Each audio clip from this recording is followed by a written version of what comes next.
Hello everyone, welcome back to the study of economics.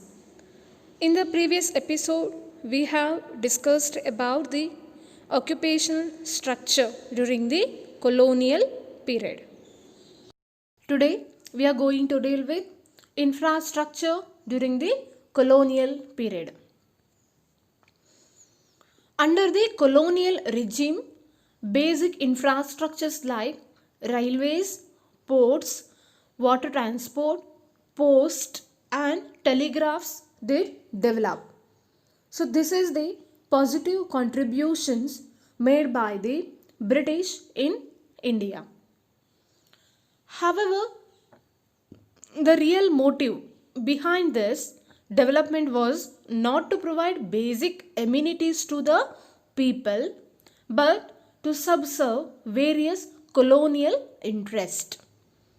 So these are the infrastructures given by British, but this is not the motive for development of the welfare of the people by providing the basic amenities, but the intention was to serve the various colonial interests, that is by the way of trade.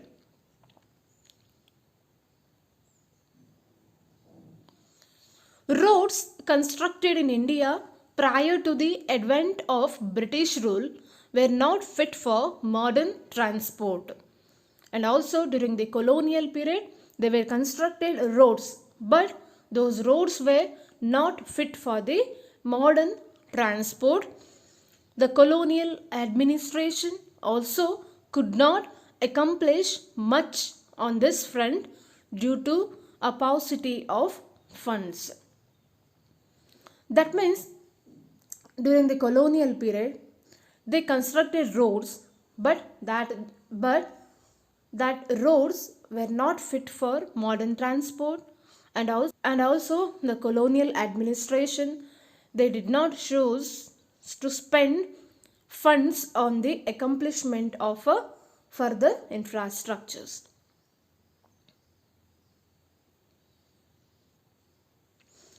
The roads that were built primarily served the purposes of mobilizing the army within India and drawing out raw materials from the countryside to the nearest railway station or the port to send these to faraway England or other lucrative foreign destinations. That means colonial government, so they were that means the colonial government, they were constructed roads, but what is the intention of constructing the roads? That is mainly because of served the purpose of mobilizing the army within India. First one, that is to mobilizing the army within India. Second one, drawing out raw materials from the countryside to the nearest railway station or the port to send these to faraway England. First one is what? That is first one, to mobilize the army within India. Second one, drawing out raw materials from the countryside due to the nearest railway station and port, because to send these to faraway England. And third one is other lucrative foreign destinations, that means to reach the foreign destinations. So this is the reason they were constructed the roads. There always remained an acute shortage of all weather roads to reach out to the rural areas during the rainy season. And also during the rainy season, there were always remained an acute shortage of all weather roads. So due to that, it is unable to reach rural areas during the time of rainy season. Naturally, therefore, people mostly living in these areas suffered grievously during the natural calamities and famines. So why the people suffered during the natural calamities and famines? Due to the shortage of all weather roads to reach out the rural areas.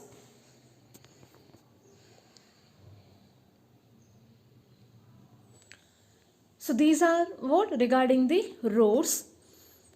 And also the British introduced railways in India, that is in 1850.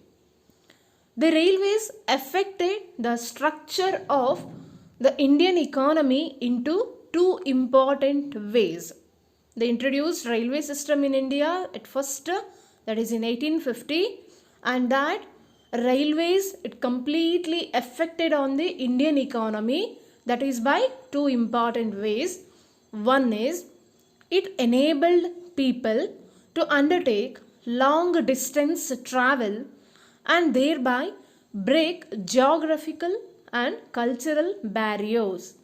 That means due to the railways, so which enabled the people to undertake a long distance, and also which helps to the people connected all the geographical areas and also cultural barriers. So this is one of the again positive contribution. Second one, it fostered commercialization of Indian agriculture, which adversely affected the comparative self-sufficiency of the village economies in India. That means it fostered commercialization of Indian agriculture. That means shows which progressed the Indian agriculture and which adversely affected the comparative self-sufficiency of the village economies in India. So the commercialization of Indian agriculture which adversely affected on the comparative self-sufficiency of the village economies in India. So these are the two important ways affected the structure of the Indian economy. So these are the two important ways due to the railways affected the structure of Indian economy.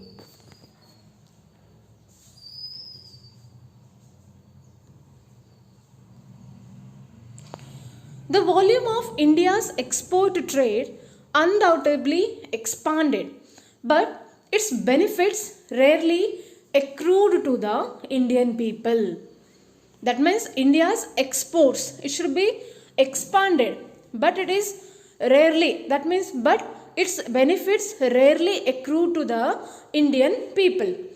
The social benefits which the Indian people gained owing to the introduction of railways, the social benefit which the Indian people gained, that is by owing to the introduction of railways.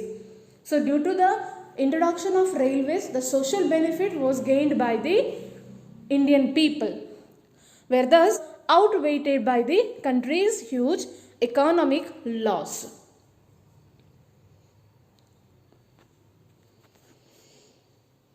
Along with the development of roads and railways, the colonial dispensation also took measures for developing the inland trade and sea lanes. However, these measures were far from satisfactory. That means along with the development of roads, railways and colonial dispensation also took measures for the developing of the inland trade and the sea lanes. So that these measures were also far from the satisfactory. The inland waterways at times also proved uneconomical, as in the case of the coast canal on the Orissa coast. Though the canal was built at a huge cost to the government exchequer, yet it failed to compete with the railways, and which soon traversed the region running parallel to the canal and had to be ultimately abandoned. That means here, along with that roads, railways, waterways and also canal transport also introduced.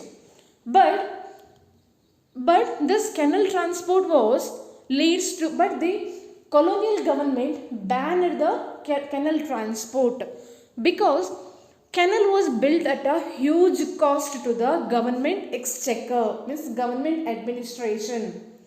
That means construction of canals which leads to a huge cost, and also it failed to compete with the railways. Thus, later on the stage, the colonial government, they banned the canal transport. The introduction of expensive system of electric telegraph in India similarly served the purpose of maintaining law and order. And afterwards, electric telegraph, so that was also set up, but it is an expensive system. And also the main purpose of the setup of electric telegraph, that is to maintaining the law and order. The postal services, on the other hand, despite serving as a useful public purpose and remain all through inadequate. That means afterwards postal services also developed, and also because it is a useful public purpose and remain all through inadequate. India, thus we can say that British rule in India should have both the advantages and disadvantages. There are positive contributions made by the British in India, that is by the way of introduction of railways, introduction of commercialization of agriculture, introduction of free trade, and development of infrastructure. So all these points we can say that British rule in India which made by positive contribution. And also some negative points also there in the British rule over India. They are exploiting the country's resources. They controlled India as a monopoly rule, and also export to surplus, drainage of wealth. These are the negative points. And also positive and negative, both the contributions made by the British to the India. Now we'll conclude this part. By the time India won its independence, the impact of the 2-century long British colonial rule was already showing on all aspects of Indian economy. The impact of a 2-century long British colonial rule, they are: first one, the agriculture sector was already saddled with surplus labor and extremely low productivity. Second one, the industrial sector was crying for modernization, diversification, capacity building, and also increased public investment. Third one, foreign trade was oriented to feed the industrial revolution in Britain. Fourth one, infrastructure facilities including the famed railway network needed a gradation, expansion and public orientation. And also prevalence of rampant poverty and unemployment required welfare orientation of public economic policy. And last one, in a nutshell, the social and economic challenges before the country were enormous. Thus we can say that before the colonial period, during the colonial period and after the colonial period, so these are the measures we can observe in the India. So before the colonial period, what was the condition of economy of India? And during the time of British period, again, what was the condition of a British period in India? And after the independence, what are the changes have been takes place? What are the structural changes have been takes place in British period. So all these things we can observe in the India. Okay students, in the next episode we'll discuss about the question bank and also its solution of this chapter. Now we'll move on exercise questions of this episode. Question number 1. Railway transport introduced in India in the year dash. Question number 2. Dash transport is considered as the most important contribution of British rule. Question number 3. Why did the colonial government ban canal transport? Question number 4. What are the infrastructure facilities developed during colonial rule? And the last, 5th question. What are the positive contributions made by the British in India? Okay students, these are the questions of this episode. You need to write the answer in separate A4 sheet paper. Thank you.